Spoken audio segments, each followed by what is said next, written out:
That's the reason why I do it. I just don't throw a dart up against the dartboard. There is purpose behind what we do.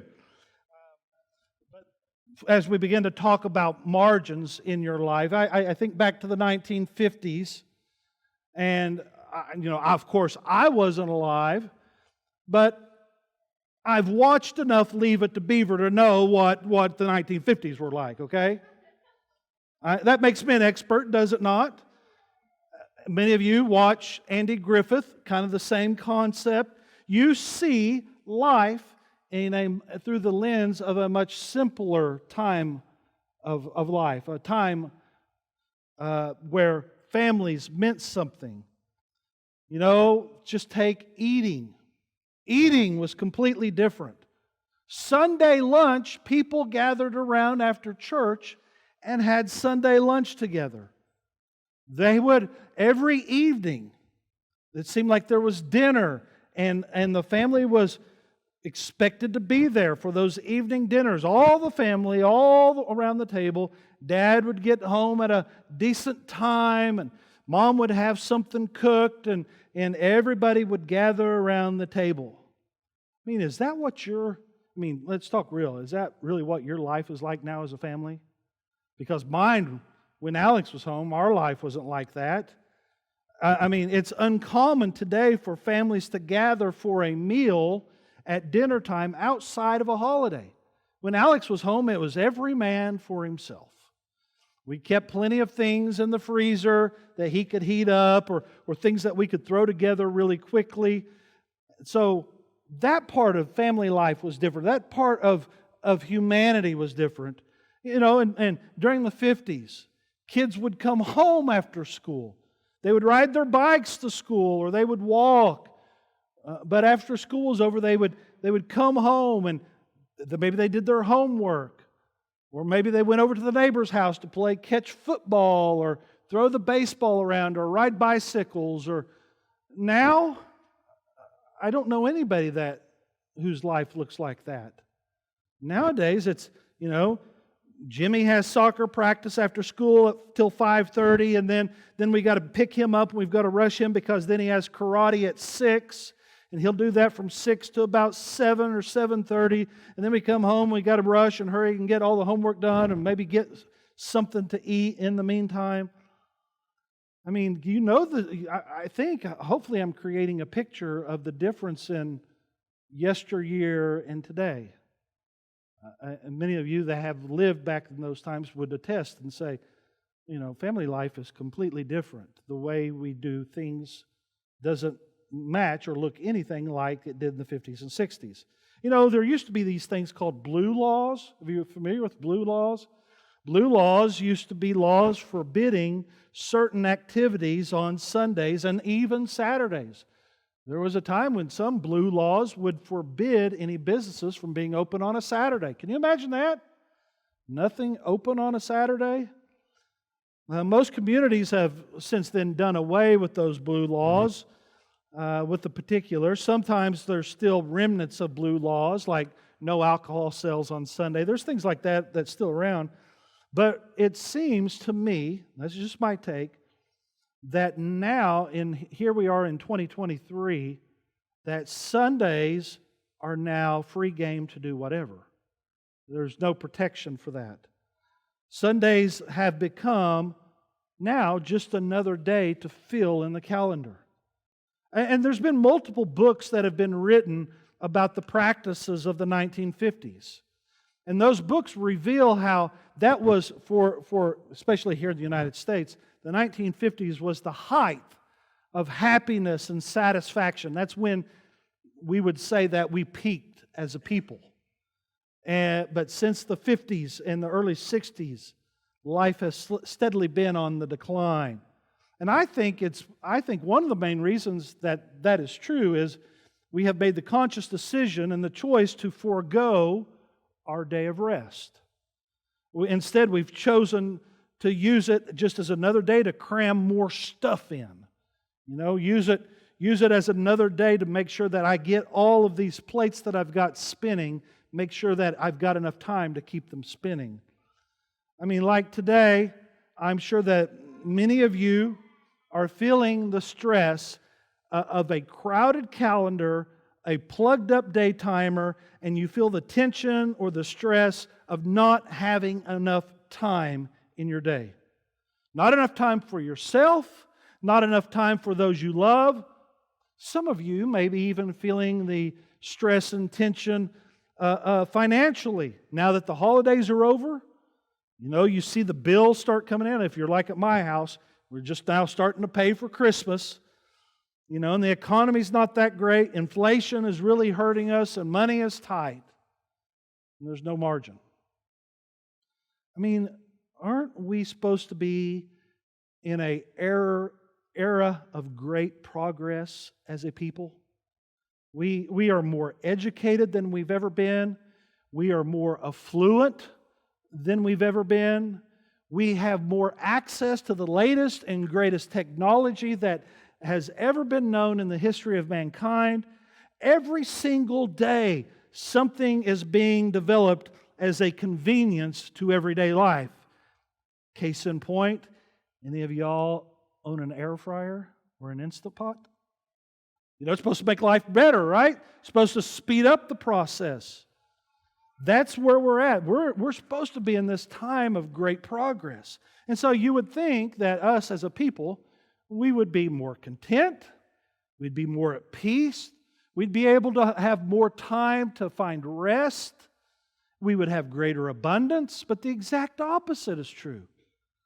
We're less content, our lives are full of more and more chaos, we are a restless people, we're getting less sleep than we ever have before, and all of the abundance has not brought any joy and happiness. In fact, the abundance that we enjoy seems to have brought a greater burden into our lives. Now that we own all these things, we have to take care of them, don't we? We have to maintain them. We have to pay for them. We have to make sure that they're insured and that they're registered and all of the things that come with the affluent lifestyle. And that means that, and I think really there's not one of us that's not immune to this.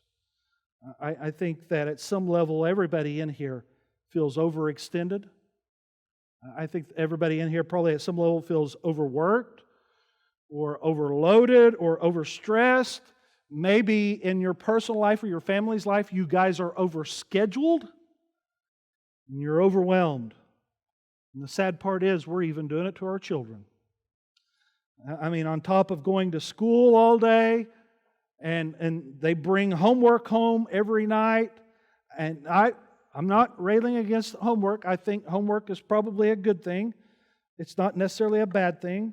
But what we do is we pile activity after activity on our children. Sometimes they have an activity 4 or 4 times a night every week. Think about this. We enroll them in dance. Our kids have piano lessons. If they're old enough, they're in some sort of sport. And if we want our kid to be really good, they not only participate at the sport at the school, but they're in a club sport, which involves taking them to practice. And sometimes those practices in the club sports might be 2 or 3 times a week. If they're in school sports, it's practice every night after school that there's not a game. But it's not just sports. Our kids are in band. I know that whenever I was in school, our band practiced every morning at like 6:30 in the morning. I had to have the kids there at 6:30. Our kids are in drama and speech and debate. Many times that Alex wouldn't get back from a speech debate until after midnight. And of course, at that point, he wasn't driving. We would have to make sure that we was awake to go get him.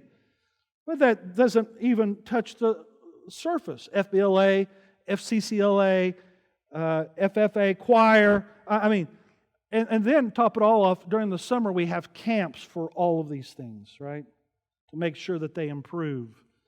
Parents, just FYI, this is free. I hope I'm not stepping on any toes. Not trying to. But the likelihood of your son or daughter getting an NCAA scholarship in basketball is pretty slim. Okay? Now, I know you want to see them succeed and excel in all of these things, but let's be realistic. Is it worth the stress you put on your family to make sure that your child plays in a club sport in Springfield and you have to travel 2 or 3 times a week? You know, those schedules that we impose on our children really is backfiring. I mean, yeah, they're stressed, but think about the stress that it's putting on us to make sure that they make it to all of these things. At this point, I'm just looking at how we live as a people group here in the United States. I don't think we're enjoying life. I think in the pursuit of excellence and the pursuit of more, we're actually burdening ourselves, and we've become so busy that we are beginning to write in the margins of life. You know what a margin is, right? Did you ever have to write a paper in school? I can remember whenever I was in college, anytime I would write a paper, the teacher stressed I had to have a 1-inch margin around my writing and my report. That's called the margin. That's just the extra space. So in the margins of life that we have, a lot of times we don't have enough room to fit all this stuff in, and so we begin to write in the margins. Just know this, that's not how God designed our life to look like.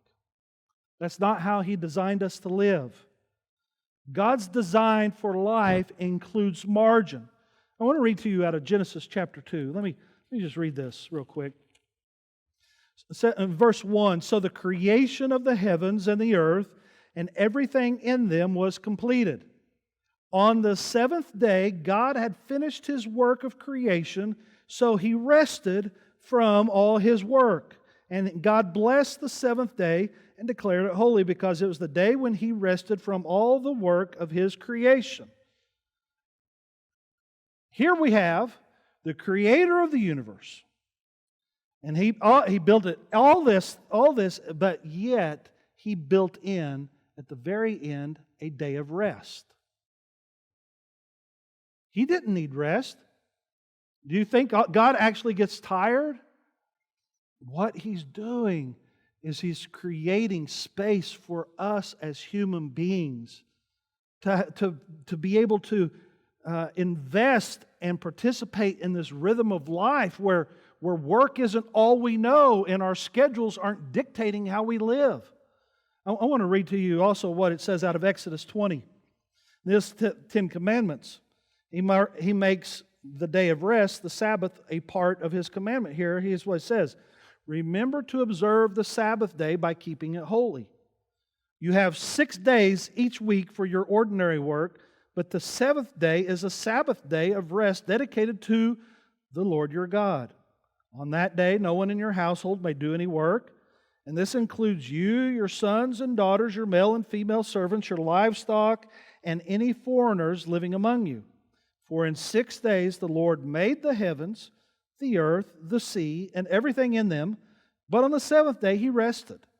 That is why the Lord blessed the Sabbath day and set it apart as holy. You see, here's what God knows about you and me. As this morning in my Sunday school class, we took Psalm 139 and kind of pulled it apart and began to investigate what David was talking about. And there's a point in there where David talks about how before we were formed in our mother's wombs, He knew us.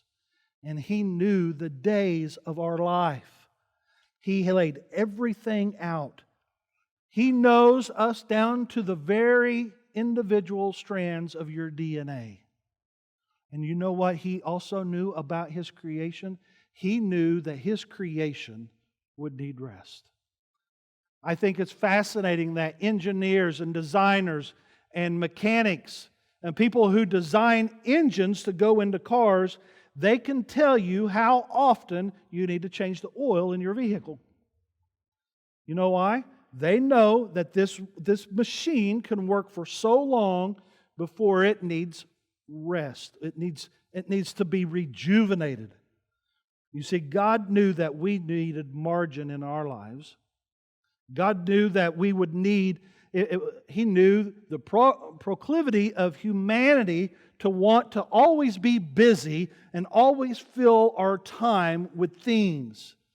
And so God purposely designed a time for us to slow down. And that's the reason why He created the Sabbath. Think about that. He who needs no rest and never gets tired created a day of rest. He didn't do it for Himself. He did it for you and I. And then, not only did He create that day of rest, but He participated in that day of rest. He modeled it. And then He commanded it. You see, He's introducing a pattern for us. A pattern of rest. A pattern of creating margin for our own good. And just like man is likely to do, we completely misinterpret and misrepresent the intent of the Sabbath. And we want to just kind of hold it up and say, the Sabbath is meant for going to church. Well, that's part of it, but that's not what God was thinking when He designed the Sabbath. It's much more than that. It's a day designed to give us the space in life. Space beyond the normal responsibilities that we have every single day. This is the space that we can focus in and center on Him. That we can bring those priorities back in line. That there's time for us to do that. And there's time for us just to decompress. And so I like to say on that seventh day, that margin that Sabbath He created is margin. On the seventh day, He created margin for us. And so if you're following along, number one on your study guide, margin, just to flesh this out for you, margin is the space between your load and your limit. In other words, margin is the difference between your responsibilities, what you have, and your limit, what I need. That's the difference. That's what margin is. And so if I have a 20-minute drive ahead of me and I have 30 minutes before I'm supposed to be there, I have a margin of 10 minutes. Right? For many of you, that's not a normal scenario. You like to say, well, I got a 20-minute drive, I got 20 minutes to do it, game on. You know? That's not perfect. That's not the way it's meant to do. You're leaving no margin for error. I mean, have you ever heard of things like traffic, flat tires, running out of gas? Think about financially. If you owe $80 and you have $100, you have a margin of $20. But that's not the way we live. If I make 100, a lot of times I like my living expenses to be 100, right? No margin. There's no financial margin. And so if anything comes up and there's an unrequested or something that comes up that I did not expect, an unexpected cost, well, I have no margin for that. And that's where stress comes in. Having margin is having some breathing room in your life. It's a reservoir of energy and time and money. And when you have that reservoir of time, energy, and money, what you are actually building into your life is the possibility of peace. Number two thing there on your study guide. When your margin decreases, your stress increases. This is the result. Stress in your life is the result of not building margin into your life. And the less margin you build into your life, the more stress you will experience. When you're running late and your margin, right? If you built 10 minutes and you're running late, and so your margin starts to decrease, your stress naturally increases. Think about this morning. I know that there are some families here this morning that experienced this same phenomenon. That mom was running through the house yelling at everybody, hurry up or we're going to be late. Inevitably, someone will spill something on their shirt and they'll need to change, or someone will forget their Bible, or you'll be in the car, did anybody let the dog out? No, I got to let the dog out. So you see, as things happen, it eats into your margin decreases, and the stress level increases. And you know what happens all through the car there? Everybody feels it. Everybody's on edge. Everybody's got short tempers. Nobody's kind to one another. It's because as our margin decreases, our stress increases. I don't know if you know this about me, but I'm one of those people that if you're not early, you're late.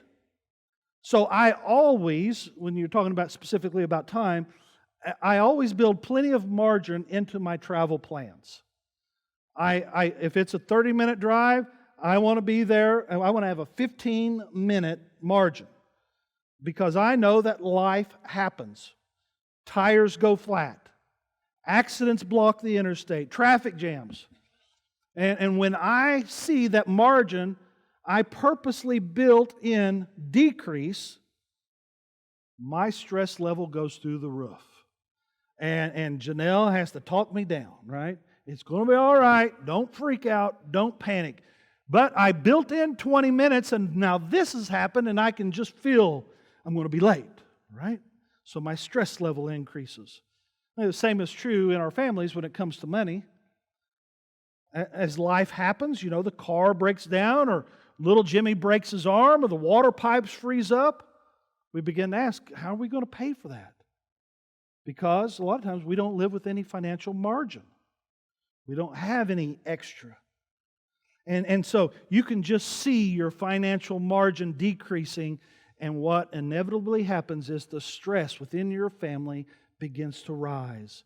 And if you're married, you begin to fight, and you begin to argue because you feel the stress of a lack of margin. Number 3, there on your study guide. When your margin decreases, your relationships will ultimately suffer. Your relationships will suffer. When you have no extra time, when you have no extra money, when you have no extra energy, life gets challenging. Life gets frustrating. And I can promise you, the stress can be overwhelming. And here's what happens. We get fixated on our problems, don't we? I mean, it's when these things happen in our lives that we've lost, we didn't build in any margin in our finances or build in any margin in our time or in our energy levels, in our calendars, what happens is our minds begin to think and play through all of the different scenarios. You know how hard it is to disengage your mind from the problems of this world? We're so fixated on them. It's impossible for you to disengage and to focus on who's right in front of you. I mean, you can be with somebody that you are absolutely in love with, someone that you care very deeply about, and it's kind of like you're present, but you're not present, right? Because your mind is off somewhere else. You're stressed out. You're thinking about the lack of margin. Your mind is still running.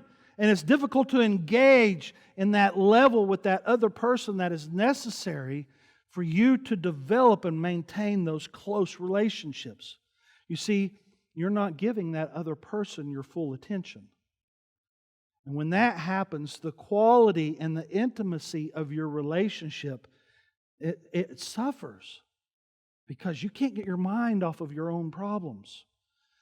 And interesting enough, that same dynamic that exists with other people, it's true of your relationship with God as well.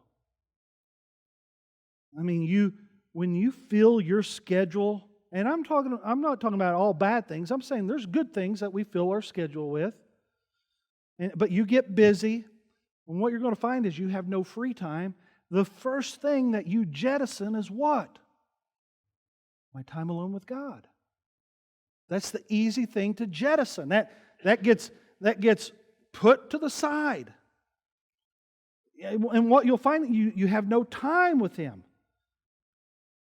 And the time that you do spend with Him, if your margins are real close or you're preoccupied with all these other areas of stress in your life, the time that you do spend with God, you find that your mind wanders. And you're not engaging with Him. You're constantly thinking about other things you could be doing, instead of spending that quality time engaging with the Father. That's what happens is inevitably the first thing to suffer is your relationship with God. I mean, you get too busy during the week. Let's face it, Sunday's your day that you make up everything, right? I mean, being here is not so much a priority anymore because I've got all these other things going on that I've got to take care of that I scheduled. And they're good things, but Sunday's the only day I have to take care of them. And so, church, your worship attendance, it gets put on the wayside. I got to get this done. It's necessary. If I don't, I'm going to lose this, so I guess I'll just have to skip church this morning. And I'm not trying to break your arm about this, okay? I'm not. I'm just sharing with you the dynamic, and because I know a lot of you right now are saying, I've seen that play out in my own life. That I got so busy scheduling these things or getting involved in these things or needing to make additional money to meet my financial requirements, that there's no margin and there's lots of stress. And so in order to kind of try to relieve some of that, my relationship with God suffers. I mean, every single day when you add something to your day timer, another meeting or a lunch or some other activity, I either don't have enough time to spend with God or I get to the point where I'm just too tired to spend time with God. But at least we found those dance shoes for Susie up at the mall. Got that in this week. You know what I'm saying? You know, I always hear it all the time with people say, you know, I plan on slowing down someday. There's a day that I'm just going to commit to taking more time for myself, slowing down. But you know what? We rarely ever do.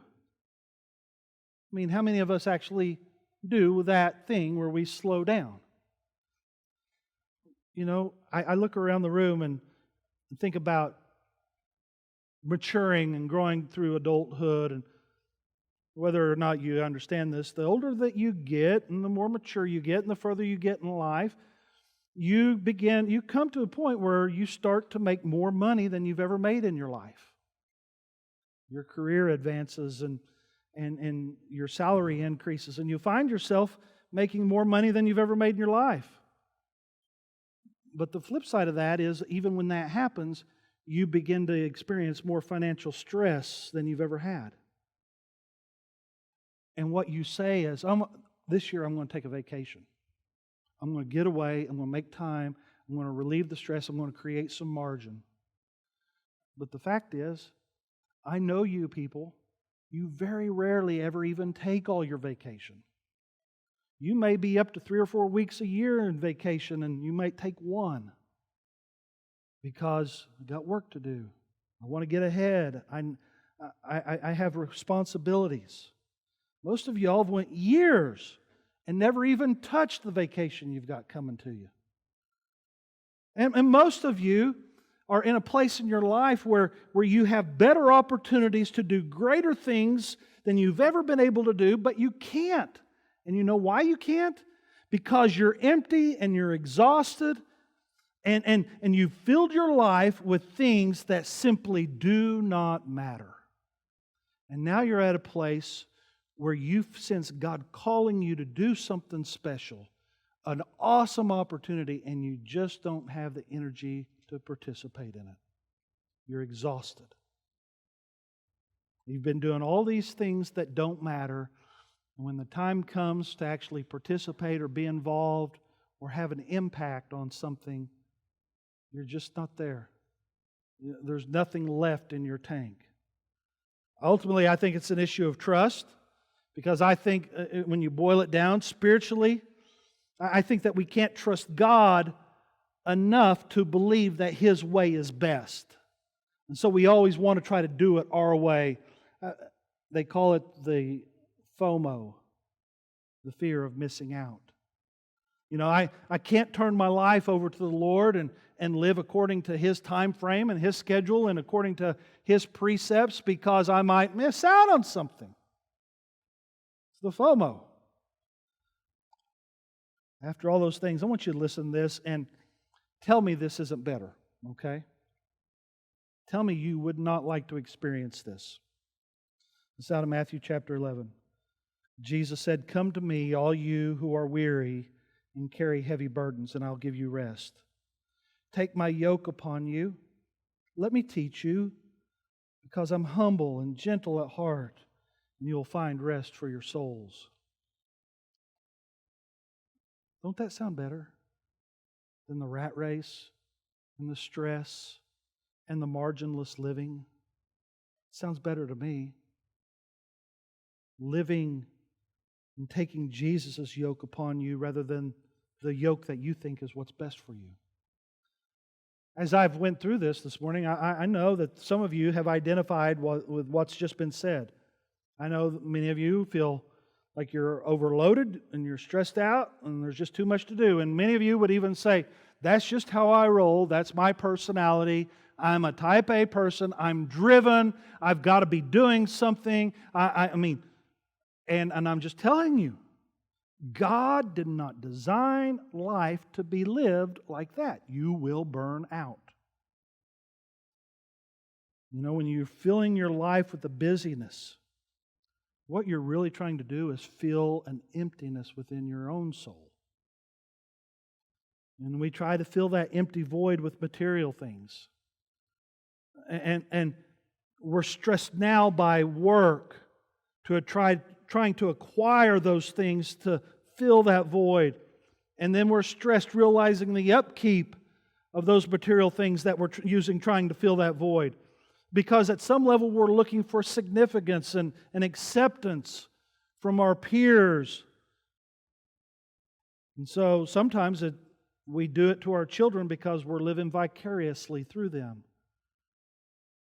You know, maybe I want my son to be that basketball star that I never could be.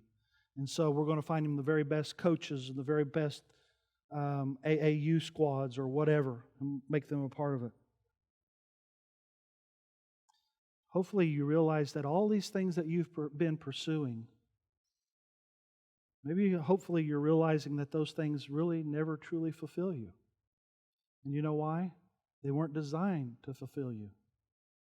That void isn't meant to be filled with more.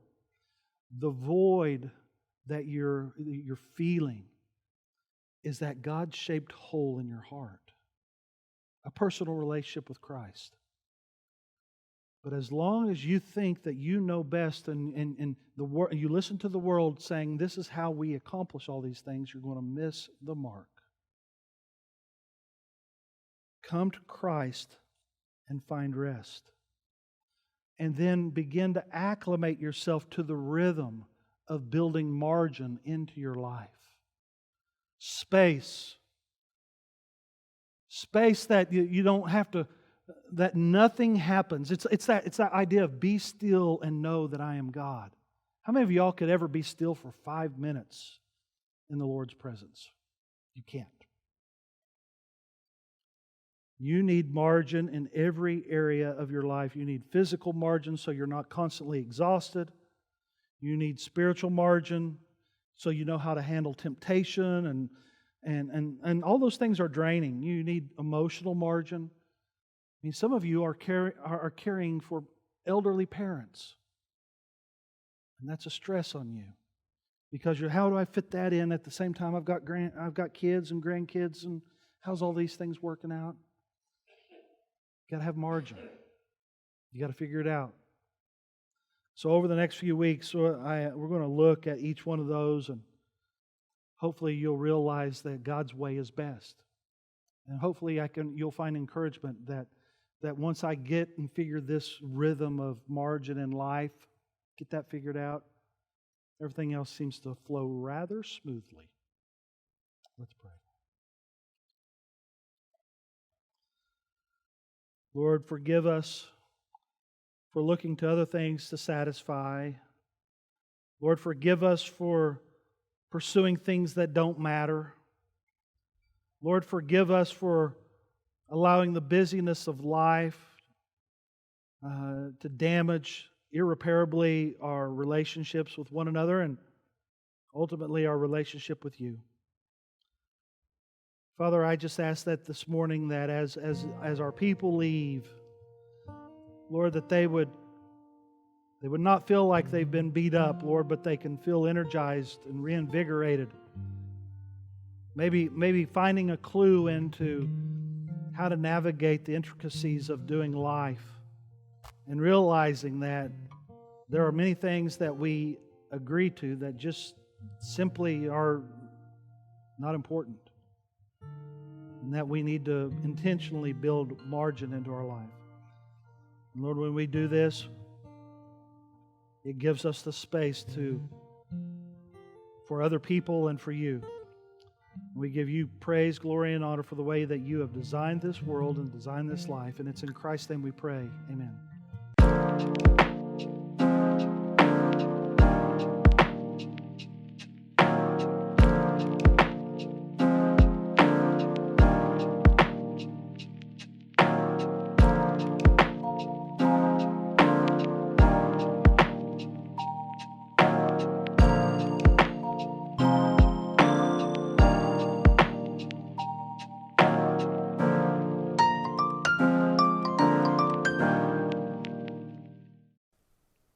Hi, thank you for watching. If you want to see more great content like this, like and subscribe to our YouTube channel. Don't forget to ring the little bell to be notified when we add new videos. Since our founding in 1877, our goal here at Arnhart has been to create God-centered teaching available for everyone, regardless of their status or station. Today, that looks like making trustworthy Bible teaching available to everyone, even if they don't make it to a church building on Sunday. So for more information, check out our website at arnhart.org or join us live on Facebook Sundays at 10:45 a.m. As always, we love you and hope to see you next Sunday.